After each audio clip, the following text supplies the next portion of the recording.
አሁን ያለንበት ጊዜ ዩቲዩብ ለመጀመር ከየትኛውም ጊዜ በላይ ምርጡ ነው። ምክንያቱም ዩቲዩብ ለጀማሪ ክሬተሮች እድል እየሰጠ ነው። በተደጋጋሚ ተናግሬያለሁ፣ ግን ይሄ ነገር አሁንም እየተፈጠረ ስላለ እናንተም መጠቀም አለባችሁ። ብዙዎቻችሁ ግን ምን ልስራ የሚል ጭንቀት አለባችሁ፣ ሰው ምን ይለኛል የሚል ጭንቀት አለባችሁ፣ ባይሳካልኝስ የሚል ጭንቀት አለባችሁ። እነዚህን ነገሮች አስወግዳችሁ አሁኑኑ ዩቲዩብ መስራት እስካልጀመራችሁ ድረስ መቼም አትጀምሩም፣ መቼም አይሳካላችሁም። ለብዙዎቻችሁ ደግሞ ዩቲዩብ መጀመር ትፈልጋላችሁ፣ ህልማችሁም የሆነ ሰዎች አላችሁ። ስለዚህ ግዴታ እነዚህን 4 ስቴፖች በመጠቀም ብቻ ዩቲዩብ ጀምራችሁ ተመልካች ብዙ እስከምታገኙ ድረስ ያስኬዳችኋል ማለት ነው። እነዚህን 4 ነገሮች ከተከተላችሁ ከኔ ጋር አብራችሁ የምታድጉ ይሆናል ማለት ነው። ቪዲዮ እንደሚመቻችሁ ስለማልጠራጠር ደግሞ ላይክ በማድረግ ጀምሩት። የመጀመሪያው ነገር የሚሆነው ኒሽ እና አይዲያ መምረጥ ነው። ኒሽ ማለት የቻናላችሁ ዋና አይዲያ ቶፒኩ ነው የሚሆነው። ቻናላችሁ የሚያጠነጥንበት ዙሪያ ማለት ነው። ዋና የቻናላችሁ አላማ ነው። ለምሳሌ አሁን የኔ የቻናሌ ኒሽ የሆነው ኮንተንት ክሬሽን ነው። ልክ እኔ ቻናሉን ስጀምረው ኮንተንት ክሬሽን ኒሽ ይሆናል ብዬ አስቤ አልነበረም። እኔ መጀመሪያ ልለቅ ያሰብኩት ነገሮች ስለ ቴክ ነበረ። ቲክቶክ ላይም ስለ ቴክ ሰርቼ ብዙ ተመልካች ስላገኘው ማለት ነው። ነገር ግን የኮንተንት ክሬሽን ነገሮችን መጀመሪያ ፖስትኩበት፣ ፐርፎርም አረገ። ከዛ በኋላ ስለ ኮንተንት ክሬሽን ፖስትኩ፣ ፐርፎርም አረገ። ስለ ቴክ ስፖስት ትንሽ ቀነሰ። ከዛ በኋላ ኮንተንት ክሬሽን ስፖስት በደንብ ቫይራል ወጣ። ተከታታይ እንደዛ ሳረግ እንዳለ ተመልካቾቼ የኮንተንት ክሬሽን ሆኑና ኒሽ ኮንተንት ክሬሽን ሆነ። ሳላስበውም የራሴን ኒሽ አገኘው ማለት ነው። ስለዚህ እናንተም የራሳችሁን የሆነ ኒሽ መያዝ አለባችሁ፣ ጥጋችሁን መያዝ አለባችሁ በቶፒካችሁ ማለት ነው። እኔ አሁን ስለ ኮንተንት ክሬሽን ነው፣ ስለ ቲክቶክ፣ ስለ ዩቲዩብ፣ ስለ ዲጂታል ማርኬቲንግ እንዳለ የምሰራቸው ቪዲዮዎች የሚሆኑት እንዳለ ስለ ኮንተንት ነው። ስለዚህ እናንተ አሁን ስለ ስፖርት መስራት የሚፈልግ ሰው ካለ ስለ ኳስ ስለመሳሰሉ ነገሮች ነው እንጂ መስራት ያለበት ከዛ ውጭ የሆኑ ነገሮችን መስራት የለበትም። ስለዚህ መጀመሪያ የቻናላችሁን ኒሽ ነዩለትና ምን መስራት እንደምትፈልጉ እወቁ። ይሄንን ነገር ካላወቃችሁ ሌላውን እንዴት ታውቁታላችሁ? ስለዚህ መጀመሪያ ኒሻችሁን ማወቅ አለባችሁ። ኒሻችሁን ካወቃችሁ በኋላ ደግሞ የእያንዳንዱ ቪዲዮ ቶፒክ ማወቅ አለባችሁ። ለምሳሌ አሁን አንድ ኤሪያ ላይ ተከታታይ ቪዲዮዎችን መስራት የሚችል ሰው አለ። እኔ አሁን ለምሳሌ ስለ ኮንተንት ክሬሽን ተከታታይ ቪዲዮዎችን መስራት እችላለሁ። እንዴት መጀመር እንደምትችሉ፣ እንዴት ማሳደግ እንደምትችሉ፣ ችግሮቻችሁን መፍታት እንዴት እንደምትችሉ፣ ምን ሊያጋጥማችሁ ይችላል ብዬ ተከታታይ ቪዲዮዎችን ስለ ኮንተንት ክሬሽን መስራት እችላለሁ። ስለዚህ እናንተም እንደዚህ አይነት ተከታታይ ቪዲዮዎችን እንዴት መስራት እችላለሁ ብላችሁ ማሰብ መቻል አለባችሁ ማለት ነው። ለምሳሌ አሁን ቅድም በሰጧችሁ በኳሱ እንኳን ብንሄድ ስለ ኳስ እንዴት እንደመጣ፣ እንዴት እንደሚጫወቱት የሆነ ህጎቹን ምናምን ብዙ ሰው የሚፈልገው ነገር ካለ እሱን ነገር ማቅረብ መቻል አለበት ማለት ነው። ተከታታይ ሆኖ ማሰብ መቻል አለበት። የእያንዳንዱ ቪዲዮ አይዲያ ማወቅ መቻል አለበት ማለት ነው። ተከታታይ ቪዲዮዎችን ማወቅ አለበት። አትሊስት የ5 ቪዲዮ አይዲያ አይምሯችሁ ውስጥ ሊኖር ይገባል። በደንብ ካሰባችሁበት 5 ቪዲዮ ከባድ ሊመስላችሁ ይችላል። ነገር ግን በጣም ቀላል ነው። ብዙ ሰው ሊያሳካው የሚችል ነገር ነው። ስለምታውቁት ነገር ደግሞ በጣም ቀላል ነው የሚሆንላችሁ። ስለዚህ በደንብ ካሰባችሁበት የእያንዳንዱ ቪዲዮ አይዲያ ማወቅ አለባችሁ። አሁን ያልኳችሁን ነገር ማለትም የቻናላችሁን ኒሽ ከመረጣችሁ በኋላ ከዛ በኋላ ቢያንስ የ5 ቪዲዮ ቶፒክ ከያዛችሁ በኋላ ደግሞ ሁለተኛው ነገር ደግሞ ፕሬዘንቴሽን ነው። ፕሬዘንቴሽን ውስጥ ደግሞ ስታይል አለ፣ ካሜራ ኮንፊደንስ አለ፣ ኢነርጂ ሊኖራችሁ ይገባል። ከዛ ውጭ ደግሞ ቃላቶችን በትክክል መጥራት አለባችሁ። ፕሬዘንቴሽን ማለት ወደ ካሜራው ዞራችሁ የምታወሩበት አወራር ማለት ነው። እኔ መጀመሪያ ቲክቶክ ላይ ስጀምር የማወራው አወራር ወላ ይሄ ሜሙላ የሚሰራበት ነበር። በጣም የሆነ የተበላሹ ነገሮችን ማድረግ ነበር። እንደዚህ አይነት ነገር ግን ዩቲዩብ ላይ በአሁን ሰዓት ማድረግ የለባችሁም። አሁን ዩቲዩብ ላይ አሪፍ ኳሊቲ ያለው ነገር የመጀመሪያ ቪዲዮአችሁ አድርጋችሁ ከፖስተታችሁ ቀጣዩን ቫይራል ይወጣል። ከዛ ቀጣዩም ያለው ተመልካች ያገኛል። በደንብ ነው የምታድጉት። ስለዚህ ጀማሪ መምሰል የለባችሁም። ኮንፊደንስ ሊኖራችሁ ይገባል። ካሜራ ፊት ስታወሩ ስለምታወሩት ነገር እንደምታውቁ ሰዎችን ማሳወቅ መቻል አለባችሁ። ከዛም በላይ ደግሞ ኢነርጂ ሊኖራችሁ ይገባል። ስትናገሩ ኃይል ሊኖረው ይገባል እንጂ ዝም ብሎ ደካማ ነገሮችን ድምፅን ቀንሶ ልክ አንድ ቃል ስጨርሱ ኃይል ሊኖረው ይገባል ማለቴ ነው። አሁን ለምሳሌ የሆነ ነገር ስትናገሩ እያላችሁ ድምፃችሁን እየቀነሳችሁት ነው የምትሄዱት። ግን ወጥ በሆነ ሪትም መሄድ አለባችሁ። በጀመራችሁበት ስጨርሱ ኢነርጂ ይኖረዋል ቃላቶቻችሁ እንጂ ነው ብላችሁ ሆነ ዝግ ብታረጉት ቃላቶቹን ሰዎች ወዲያው ነው የሚወጡባችሁ። ስለዚህ ኢነርጂ ይኖረው። ከኢነርጂው በኋላ ደግሞ ካሜራ ፊት ኮንፊደንሱን ከያዛችሁ በኋላ ቃላቶችን በትክክል ስፔል ማድረግ መቻል አለባችሁ። ይሄ ነገር በጣም ቀላል ነው ብላችሁ ልታስቡ ትችላላችሁ። ብዙዎቻችሁ ልልቁት ትችላላችሁ።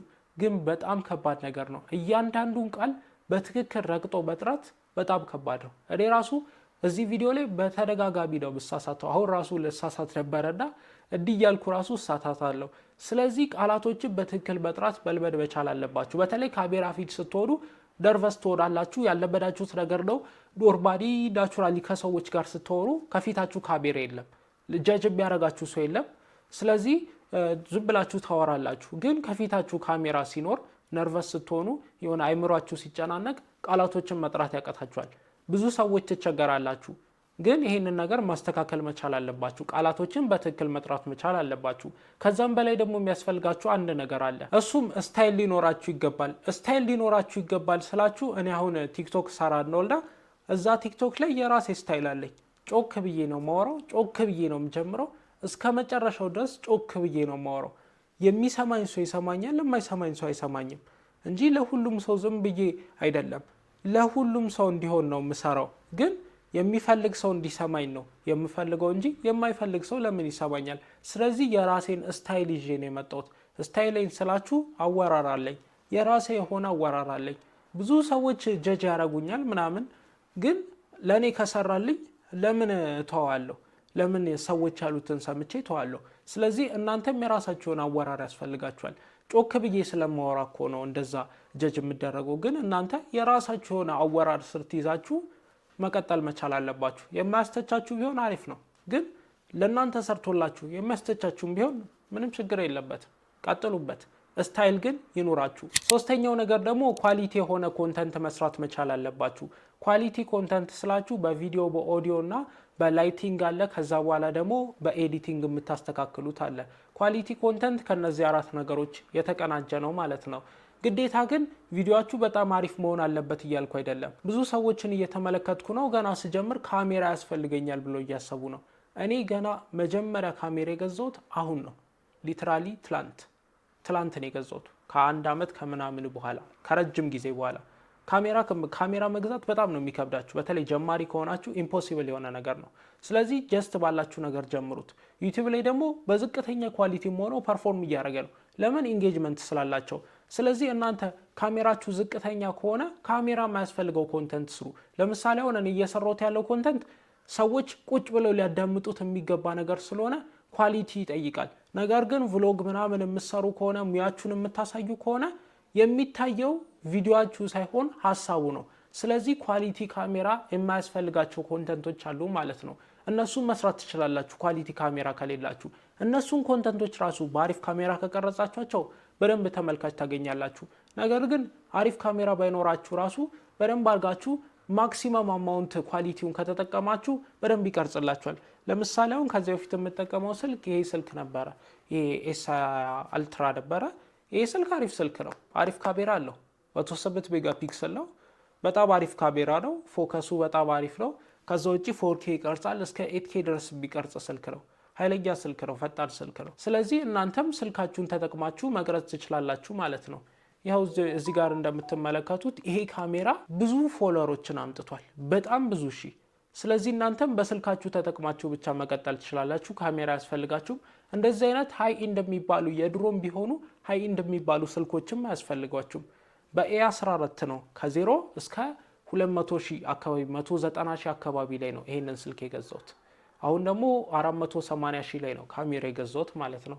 ስለዚህ እናንተ ግዴታ ካሜራ ባይኖራችሁ ደና ስልክ ባይኖራችሁ እንኳን ኳሊቲ የማይጠይቁ ስራዎችን ስሩ። ቭሎግ የመሳሰሉ ሙያ የሚጠይቁ ነገሮች ኮንተንት ካላችሁ ቪዲዮአችሁ አይታይም። ስለዚህ ግዴታ ኮንተንት በደንብ አሪፍ ይዘት ያለው ቪዲዮ ከሰራችሁ ካሜራ ኳሊቲ ያስፈልጋችሁ። ሲቀጥል ደግሞ ኦዲዮም ምን ታረጋላችሁ መሰላችሁ? በኖርማል በስልክ መቅረጽ ሞክሩ። በስልክ እየቀረጽኩ በጣም ብዙ ሰክሰስ አለኝ። ምክንያቱም የስልክ ኦዲዮ በጣም አሪፍ ነው። የስልክ ላይ ያለው ማይክ እዚህ ጋር ያለችው ቀዳዳ ትንሿ የምትመለከቷት በጣም አሪፍ ማይክ ነች። ብዙ ጊዜ ቀርጬበት ብዙ ቫይራል ቪዲዮ ሰጥቶኛል። ስለዚህ በስልክ ተጠቀሙ፣ ወይ ደግሞ ርካሽ ላቫሊየር ማይኮችን ተጠቀሙ። የ700 ብር ማይክ አለ እኔ ገዛሁት። እሱን ተጠቅማችሁ ደግሞ አዶቤ ፖድካስት ላይ ያስገብታችሁ በደንብ ለማቀናጀት ሞክሩ። በደንብ ድምጹን ጠንካራ ለማድረግና ጥርት ያለ ለማድረግ ሞክሩ። ኦዲዮአችሁን እንዲህ ካስተካከላችሁ ላይቲንግ ደግሞ ላይት ባይኖራችሁ እንኳን ዙሪያችሁ ላይ ናቹራል የሆኑ ላይቶችን በደንብ መጠቀም መቻል አለባችሁ። ናቹራል የሆኑ ላይቶችን ተጠቀሙ። ቀን ቀን ቅረጹ። በቃ ያላችሁን አማራጮች እንዳለ ተጠቅማችሁ ዩቲዩብን በደንብ ለመስራት ሞክሩ ማለት ነው። ወደ አራተኛው ነገር ስናልፍ ደግሞ ትረስት ዘ ፕሮሰስ ኮንሲስታንሲ ለማለት ፈልጌ ነው። ኮንሲስታንሲ ማለት ተከታታይ ሆናችሁ መስራት መቻል አለባችሁ። እኔ አሁን አንዳንዴ ሐሙስ ለቃለው ሳይመቸኝ ሲቀር አርብ እንደማይመቸኝ ሳቅ ሐሙስ ለቃለው ቪዲዮ ቀድሜ፣ ነገር ግን አርብ ሁልጊዜ ቪዲዮ ይለቀቃል። በጣም ኮንሲስታንት ነኝ። በየጊዜው ለቃለሁ። ምንም የሆነ ተማሪ ነኝና ፈተና ቢሆን ራሱ ኤዲቲንግ የማይፈልጉ ብዙም ጫን ያለ ኤዲቲንግ የማይፈልጉ ጊዜ የማይፈጁ ኮንተንቶችን እየሰራው ለቃለሁ። ጀስት ለኮንሲስታንሲ ብዬ ነው። የኔን ኳሊቲ መጠናል ማለት አይደለም። ልትመለከቷቸው ትችላላችሁ። ከዚህ በታች ያሉ ፖስቶችን ብዙም ፐርፎርም አላረጉም። ስላልተመቸኝ ለኮንሲስታንሲ ብዬ ብቻ የፖስተኳቸው ፖስቶች ስለሆኑ ማለት ነው። ስለዚህ እናንተም ኮንሲስታንት ሁኑ።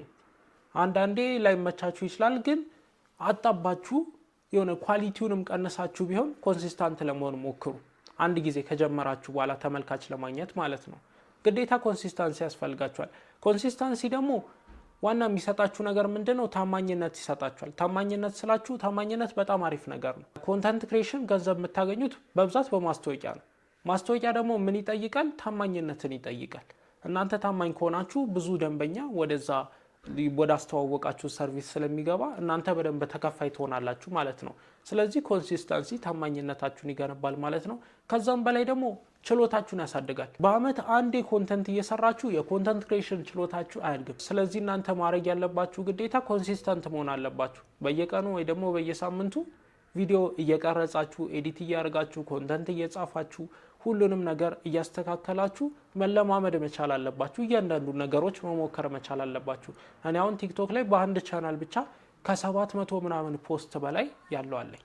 ያው ቼክ ላረገው እችላለሁ። በአንድ ቻናል ስንት ፖስት አለኝ መሰላችሁ? 832 ፖስት አለኝ በአንድ ቻናል ላይ ማለት ነው። ስለዚህ እኔ አሁን ሁሉንም ነገር ኤክስፒሪየንስ አድርጌያለሁ። ይሄንንም ኮንተንት ሰርቼ ሞክሬያለሁ፣ ያንንም ሞክሬያለሁ፣ ሁሉንም ሞክሬያለሁ። ስለዚህ ሰክሰስፉል ለመሆን በጣም ቀላል ነው ለኔ ማለት ነው። ምክንያቱም ሁሉንም ሞክሬያለሁ። ምን እንደሚሳካ ምን እንደማይሳካ አውቃለሁ። ስለዚህ የሚሳኩትን እየደጋገምኩ እየሰራው ተመልካች አገኛለሁ ማለት ነው። ስለዚህ ኮንሲስታንት ሆናችሁ እውቀታችሁን አሳድጉ። ከዛም በላይ ታማኝነት ታገኙበታላችሁ ማለት ነው። እነዚህን 4 መርሆች ከተከተላችሁ ከዜሮ እስከ 3000፣ 4000፣ 5000 ድረስ ፏብላችሁ የምትሄዱባቸው መርሆች ስለሆኑ እነዚህን ተከተሏቸው። ይሄ ቪዲዮ እንደተመቻችሁ ስለማልጠራጠር ደግሞ ላይክ አድርጉት።